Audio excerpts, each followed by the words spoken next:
군에서는 고민이 좀 많아요. 그 구형 그 미국제 네. 우리가 뭐 연어 생산한 거를 어떻게 이제 대체를 할 건지 그러다 보니까 K9A2, A3가 이제 얘기가 나온 거죠. 아, 그렇군요. 예, 우리가 이제 기대하는 게 우리 그 K9A2 이상 더욱 이제 무인화된 거 한번 좀 팔아볼 수 있지 않을까. 여러분 안녕하세요. 경제한방입니다. 최근 우리나라 정치 상황만 놓고 보면 뭐 현직 대통령 체포, 구속, 이 탄핵 정국 참 이 국격을 훼손하고 또 국민들 자존심 상하게 하는 일들이 많았습니다. 자, 오늘 이 소식 들으면 그래도 조금은 기분이 좋아지실 것 같아서 모셨습니다. K9 자주포 베트남 수출 이야기입니다. 안승범 디펜스타임즈 대표와 함께하겠습니다. 어서 오세요, 대표님. 이 자랑스러운 이 우리의 자주포 네. K9 썬더 베트남 간다면서요? 네. 맞아요? 그게 이제 뭐 숫자가 나오기를 좀 헷갈리게 뭐 좀 소수로 나왔지 않습니까? 실제로 뭐 이렇게 찾아보니까 뭐 108문까지. 108문. 예, 그러면 이제 한 개 뭐 여단 포병 여단까지 생각하는 것 같습니다. 규모를 이렇게 늘려서 네. 포병 대대 수준이 아니라. 그래서 뭐 그거를 현재 지금 알려진 거는 네. 한 1차분. 그래서 예. 뭐 잘게 쪼개서 한 4차분까지 가지 않을까. 그 K9 A1이에요? 네. 정확히? 현재로서 이제 A1 기준이고 A1 기준. 지금 뭐 발표했던 방사청에서 이제 주로 뭐 행사 때 발표한 거는 이제 A2 네. 더 나가서 A3까지 뭐 세군데서 발표하는데 사실 이제 그 A2는 반 그 무인화 완전 그렇죠. 무인화는 아니고 네. A3는 완전 무인화. 그 유무인 복합 아니에요, A3? 이제 그걸 이제 유무인 복합이라도 하는데 A3에서는 이제 완전 무인화 시키려고. 이제 그게 실천이 되고 개발이 끝나고 양산 배치 이제 이어지려면은 그래서 2030년대를 바라보고. 그러니까 우리가 2030년에 K9 A3를 전력화한다라는 게 지금 우리나라 목표 아니에요? 그렇게 말처럼 이제 간단한 게 아니에요. 뭐 미국이나 유럽도 아직은 이제 완전하게 그 단계로 넘어가지 못하고 있는. 네. 항상 뭐 이렇게 공개 발표가 앞서가고 있더라고요. 베트남은 왜 갑자기 K9 사겠다고 하는 거예요? 뭐 중국을 의식해서인가요? 그 79년도에 전쟁을 이제 직접 이제 지상전을 했기 때문에 중국과 했죠. 예. 그게 이제 러시아, 그 당시에는 구소련인데 그렇게 왔는데 뭐 지금 최신 무기는 뭐 살 수 없었고 그래서 기존에 견인포 중심으로 이제 많이 보강을 했는데 네. 그게 8, 90년대까지는 서로 이제 먹혔던 게 비슷한 거의 같다시피 한 비슷한 152mm라든지 130mm, 뭐 122mm. 그래서 거의 같은 이제 뭐 중국은 또 이제 그걸 카피했기 때문에 러시아제를. 네. 그래서 그게 어느 정도 이렇게 균형이 잡혔는데 2000년대 들어와서 이 중국군이 현다 이 소위 서유럽제 기술을 접목을 시키고 도입해서 이게 혼합된 러시아 기술하고 서유럽 기술이 혼합된 이제 뭐 자주포라든지 포병 전차들이 등장하니까 위협을 독특하게. 느꼈군요. 그러니까 이게 새롭게 발전이 돼 버리니까 바다로 들어오는 걸 먼저 막자 해서 소위 그 북한에서 말하는 방사포, 우리나라에서 다이제 로켓포 그쪽의 전력을 먼저 우선시했어요. 그래서 최근까지 어느 정도 좀 이렇게 많이 숫자를 늘려놨어요. 네. 그 해안선 방어를 하기 위해서. 그 다음에 이제 자기들이 이제 모자라다고 생각한 게 견인포 중심으로 돼 있고 자주포가 뭐 한 30문 러시아제. 그러니까 이거 신속 대응이 어렵다. 그렇죠. 견인포는 이제 트럭이 끌고 가는 거죠. 포를. 한계가 있고. 그리고 이제 저희 이 땅덩어리가 또 길다 보니까 뭐 중부 지역에 있던 전력이 급히 그 국경선까지 가려면은 자력 기동 뭐 해야 되는 거 상황도 있고. 물론 이제 트럭에 끌고 가는 것도 뭐 효과적이긴 하지만은 아무래도 자주포가 더 방어성도 우수하고 또 빨리 이렇게 기동할 수 있는 게 결국 K9의 기동력이 먹혔군요. 기존에 러시아제 포탄 쓰는 거는 이제 너무 이제 한쪽만 이렇게 얽매있기 때문에 지금 우크라이나 전쟁 보시다시피 뭐 이것저것 다 쓸 수 있도록 그래서 이제 발상을 이제 전환한 거죠. 그러니까 K9 자주포는 탄을 비비탄하고 랩탄 쓰잖아요. 네, 뭐 그건 이제 일반적으로 흔하게 뭐 항력 감소라든지 사거리 연장탄이라고 하기 때문에 근데 뭐 그게 일반 탄보다는 약간 뭐 가격이 좀 위기 때문에 그렇죠. 예, 그래서 그 비중은 이제 나중에 그다음 문제죠. 포탄은 일단은 이제 플랫폼 이 자주포부터 일단 빨리 확보를 해서 훈련도 해야 되고 전술도 이제 또 개발해야 되기 때문에 그러면서 이제 포탄 문제는 또 2차적으로 뭐 자기들이 그 베트남 내부에 공장을 또 만들 것인지 아니면 계속 수입할 건지는 우리나라 뭐 포탄 회사들이 이제 있으니까 또 별도로 또 협의도 이제 해야 될 것 같습니다. 그렇죠. 물론 기동성도 중요하지만 이 사거리도 중요하잖아요. K9 자주포는 한 몇 킬로 갑니까? 기본 뭐 40km 하고 일단 뭐 랩탄 쓰면은 뭐 최대 60km로 날아간다 하는데 그건 이제 뭐 상황에 따라서 그렇죠. 뭐 온도라든지 뭐 기후 뭐 여러 가지 다 이제 복합적으로 예. 그런 게 이제 결합돼야만 최대 사거리가 나올 수 있는 거고. 그러니까 랩탄을 쓴다라는 거는 그러니까 랩탄이라는 게 한 번 더 추진할 수 있는 힘을 주는 거잖아요. 그래서 사거리를 조금 더 늘릴 수 있다.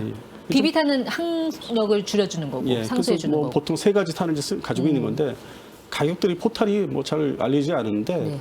지금 그 확보하는데 좀 비싸요. 아, 비싸요? 예, 그런 측면에서는 처음에는 이제 일반탄부터 이제 구비를 하죠. 포탄도 비싼 거 쓰면 보통 자주포 한 대에 한 뭐 40억 뭐 얘기하던데 맞나요? 네, 맞습니다. 그 정도? 예.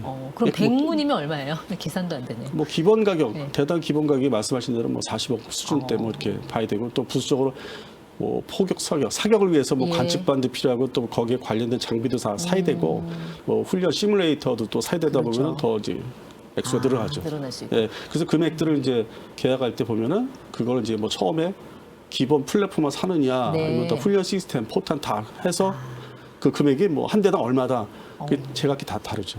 그렇군요. 예, 그래서 이게 다 돈덩어리입니다. 이게. K9 자주포가 그 베트남에 수출되면은 몇 번째인가요? 한 11번째 되나요? 12번째 뭐 12번째, 네, 11번째 될것 그런 것 같습니다. 같아요. 예. 예.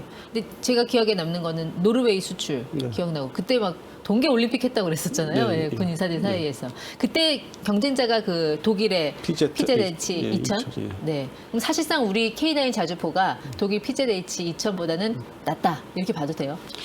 그 뭐 상황에 따라서 조건에 따라서 나은 거고 생존성을 이제 우선시한 건 독일제고 네. 그냥 흔하게 일반적으로 얘기할 때 상부 방어 장갑이 더 튼튼하고 그러다 보니까 이제 전체 중량이 예. 우리 것보다 무겁죠. 한 9톤 정도 더 나가요.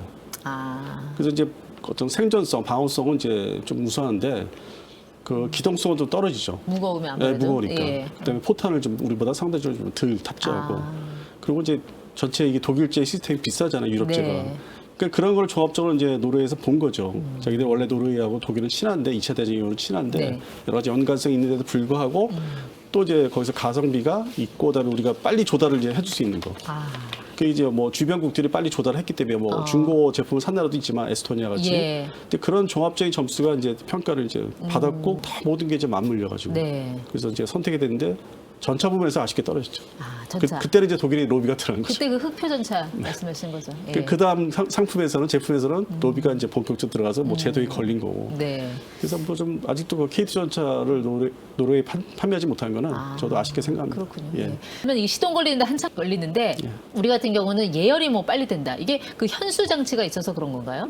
그것뿐만 아니라 우리가 이제 그 환경이 그 기후가 이제 사계절이기 때문에 특히 우리가 겨울이 이제 좀 길다 싶으니까 그 네. 중부 동부 전선이 그런 이제 열악한 환경이기 때문에 그 작전 요구도를 처음부터 그렇게 요구한 거죠. 네. 바로 즉각적인 이제 이렇게 시동이 걸릴 수 있게.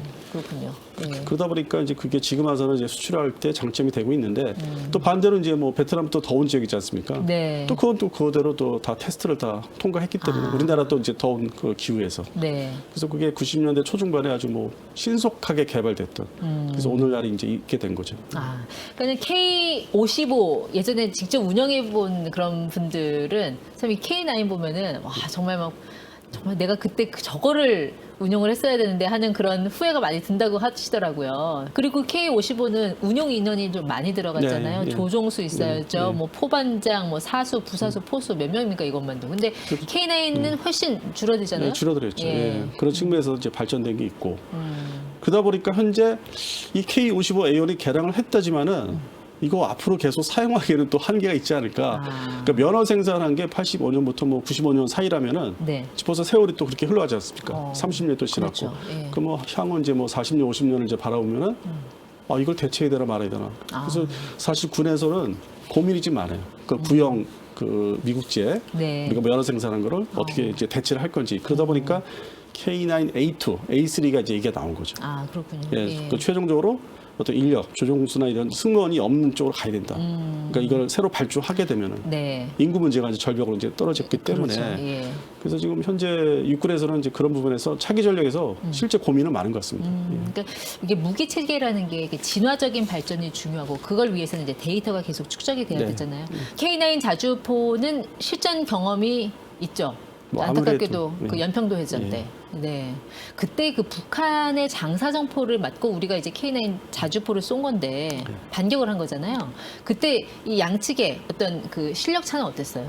저쪽은 이미 쏘고 이제 달아난 경우인데 나중에 이제 그 다연자 방사포 이것들이 이제 도망가지 못한 거를 이제 타격을 한 거죠. 그걸 이제 우리가 이제 정찰 위성경을 이제 딱 확인을 해보니까 네. 피해가 있었다. 아. 그다음에 이제 빈 그 장소에 떨어진 것도 좀 있고 예. 이미 이제 도망갔기 때문에. 근데 어쨌든 반격을 했다는 데 의미가 상당히 큰 거죠. 적지를 향해서 쐈다는 게. 마침 그 당시에 뭐 이렇게 훈련을 하고 있는 중이었잖아요. 또. 예. 네. 그래서 그나마 다행이었던 건데. 즉각 발행이 됐었고. 근데 이제 그 당시에는 이제 개량량이 아닌 K9인데도 불구하고 네. 사용을 잘했던 사례가 되고, 그리고 그게 전군에 유일하게 이제 먼저 배치가 된 그 차량이었고 자주포가. 네. 그래서 이제 그게 상당히 효과적인 어떤 경험을 했기 때문에 예. A1까지 이제 거기서 도출된 단점들. 뭐 보조 동력이 필요하다든지 뭐 APU라든지 네. 그다음에 평상시 뭐 기동할 때 앞에 제대로 보고 후방도 제대로 볼 수 있는 네. 이제 그런 걸 이제 유행이 됐죠. 사업이 전차도 그렇고 평상시 사고가 좀 인명 사고도 났으니까 예. 이제 그런 면에서 개량을 한 게 이제 K9A1 그리고 이제 앞에서 말씀드린 대로 인력이 이제 어떤 병력이 줄어드니까 예. A2에서는 좀 더 절반을 줄이고 네. 궁극적으로 뭐 2030년 이후에 완전 무인화시키자. 근데 북한은 우리한테 쏜 그 포탄 상당수가 좀 불발탄이나 아니면 엉뚱한데 네. 떨어졌다고 네. 하는데 우리는 그런 어떤 탄착 측면에서는 어땠어요? 정확했나요? 정확히 갔죠. 뭐 네. 맞은 것도 있고, 그래서 인명 살상도 시킨 것도 있고. 보통 이런 포격전에서는 그 대포병 레이더를 활용을 해서 네. 그걸로 이제 적의 위치를 잡아내서 원점 타격하잖아요. 근데 그 당시에 대포병 레이더가 뭐 고장 났었다 뭐 그런 얘기도 있던. 1994년도에 그 3년도에 그 불바다 이제 북한이 그걸 이제 하면서 네. 급하게 도입한 게 그 미국제 ANTPQ 3637이라는 이제 미국제를 이제 도입을 급하게 해서 전력화를 그 시점에 했어요. 했는데 이게 이제 가동하는 시간이 있고 쉬는 시간이 있어서 그다음 뭐 예열 문제도 있고 이게 좀 구형이다 보니까 그래서 그런 문제가 이제 그때 이제 경험이 생겨서 그 다음에 스웨덴제를 또 도입을 하죠. 그 이후에 예.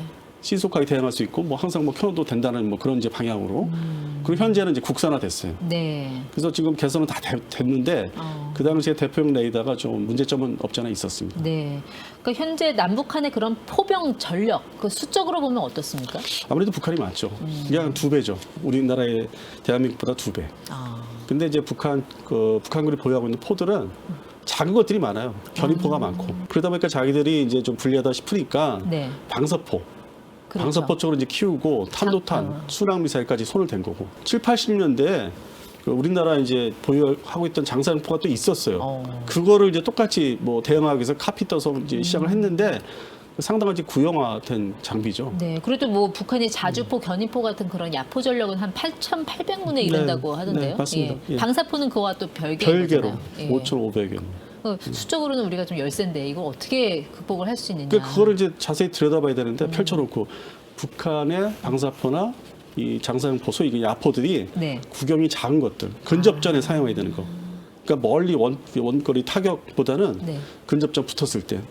그 전투에서 이제 유용한 거, 뭐 76mm까지 있으니까.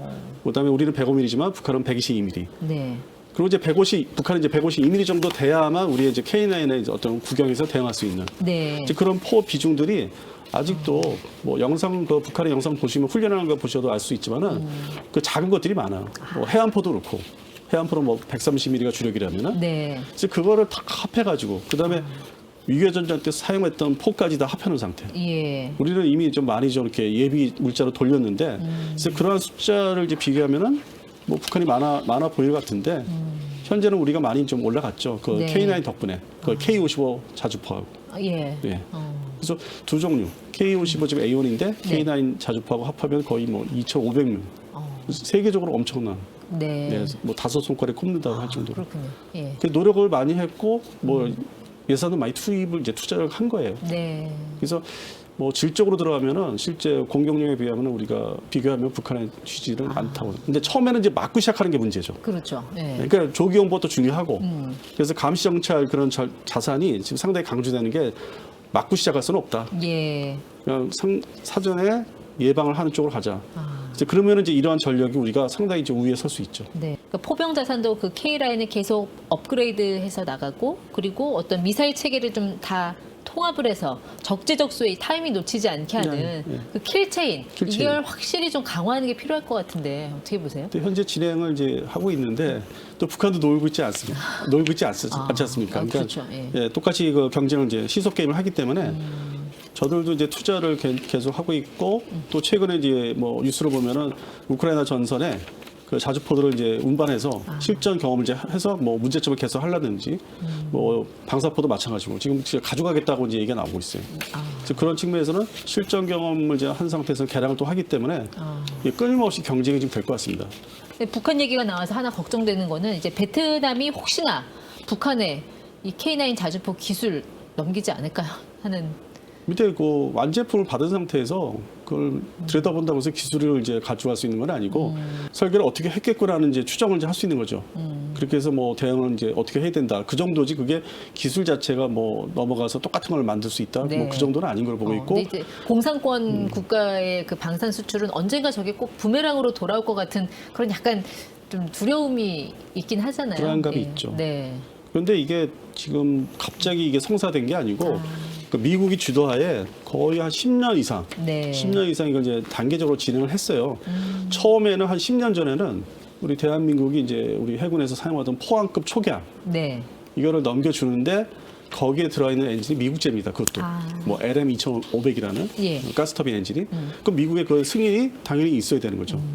근데 그거를 이제 넘겨주게 해요. 중국 견제하기 위해서. 네. 그래서 방산 제품 우리도 이제 수출을 이제 생각한 거고 미국은 뭐 중국 견제를 뭐 최소한이라도 이제 발전을 시키려고. 예. 그래서 그런 게 이미 10년 전부터 시작이 됐기 때문에 뭐 베트남 그 군 쪽에서는 이게 뭐 넘겨줄 수 있는 네. 그 서로 이제 뭐 신뢰, 믿음이 이제 10년 이상 쌓아왔기 때문에 현재 이게 되는 거고 또 미국 입장에서는 훈련기를 지금 이제 판매를 해서 인도를 하고 있고. 훈련기 F-16. F-16을 이제 목표로 예. 그거 이제 승무원 조종사 이제 승무원들 조종사들을 양성하기 위해서 그 미국제 시스템을 이제 넣어야 되기 때문에. 네. 그래서 현재 그 T6 텍산 2라는 이제 그 초등 훈련기가 네. 납품이 되고 있어요 현재. 그래서 그거를 이제 시작했고 예. 중등 훈련기는 또 이제 체코제인데 네. 이 체코제도 지금 도입을 하고 있는데 이것도 엔진은 미국제예요. 그러니까 이게 다 섞여 있는 거예요. 마치 이게 미국의 통제, 감시, 승인도 받아야 되는 제품들이에요. 그리고 이제 다만 이제 아직은 러시아제 그 전투기를 주력으로 쓰다 보니까 네. 지금의 고등훈련기는 지금 야크 130이라는 거 몇 대 도입을 했어요. 예. 그건 별도로 이제 또 운영을 해야 되기 때문에. 근데 이제 그 자리는 또 나중에는 우리 FA50이 들어갈 수 있고. 자, 이제 우리 K9 자주포 이제 독일과도 이제 어깨를 겨루는 상황이 됐고 또 미국의 주력 자주포 팔라디라고 있잖아요. 네, 근데 팔라딘이 그것과도 뭐 거의 이제 비슷한 수준까지 올라온 거 현재 아닙니까? 팔라들이 이제 개량을 한 번 더 했기 때문에 A7 버전이 이제 있는데 또 뭐 사실 임시방편이고 네. 완전히 이제 그 체계가 뭐 50년대 말부터 등장한 체계이기 때문에 네. 이제 개량을 계속 해온 거죠. 근데 A7 7번째까지 나온 건데 네. 이제 한개 왔어요. 그래서 이제 갈아치워야 되는데 기존에 뭐 자기들이 나름대로 이제 이 자주포도 장사정 자주포를 이제 했는데 네. 가성비도 안 좋고 뭐 개발이 어렵고 뭐 완결이 안 된 게 있기 때문에 네. 우리가 이제 기대하는 게 우리 그 K9 A2 이상 더욱 이제 무인화된 거 한번 좀 팔아볼 수 있지 않을까. 네. 그래서 이제 미국의 현지 법인 뭐 설립도 하고 뭐 꽤 좀 됐죠. 한 6, 7년 전에. 예. 그다음에 현지 뭐 예비역 장군 네. 뭐 출신, 장군 출신들은 이제 고용도 하고. 또 무기라는 거는 한 번 팔면 거기서 끝나는 게 아니라 그 MRO 시장이라는 게 뒤에 또 예. 있잖아요. 애프터 마켓이. 네. 거기서 오는 그 부가가치도 상당할 것 같은데요. 근데 미국 같은 경우는 MR까지 다 내놔라 기술. 다 흡수해 버려. 예. 자기네 현지에서 다 하겠다. 그래서 우리가 미국 그 방산 수출이 좀 장단점이 있어요. 지금 함정도 얘기하는데 네. 그것도 지금 우리가 지금 테스트를 받고 있는 입장이고 그게 뭐 전적으로 발주가 되는 것도 아니고 발주를 하려면 미국의 조선소를 또 사서 거기서 네. 있어야 되고 조건이 되게 쉬운 건 까다로워요. 아니거든요. 예. 그러니까 한편으로 제가 생각하는 게 이게 주식시장을 생각하고 좀 과장된 보도가 좀 면밀히 들여다보면 그렇게 미국 시장이라는 뭔가 게 이 주가를 띄우기 위한 뭔가가 있다. 오히려 알찬 거는 동남아 시장과 중동 시장인데 네. 여러분 방산 수출도 예. 물론 이제 유럽에 폴란드하고 루마니아가 있지만은 근데 전체 나라 숫자로 따지면은 이제 아무래도 동남아시아, 중동 시장. 요즘 가끔 가다가 너무 이거 K자 남발하는 거 아니냐, 뭐 K 김밥, 뭐 K 떡볶이, 뭐 K 팝이야, 뭐 원래 그랬다고 하더라도, 근데 K9 자주포는 원래 이름이 K여서 네. 예, 부르기도 참 편하고 좋은데 아무튼 우리 K9 자주포 파이팅입니다. 안승범 대표 함께했습니다. 고맙습니다.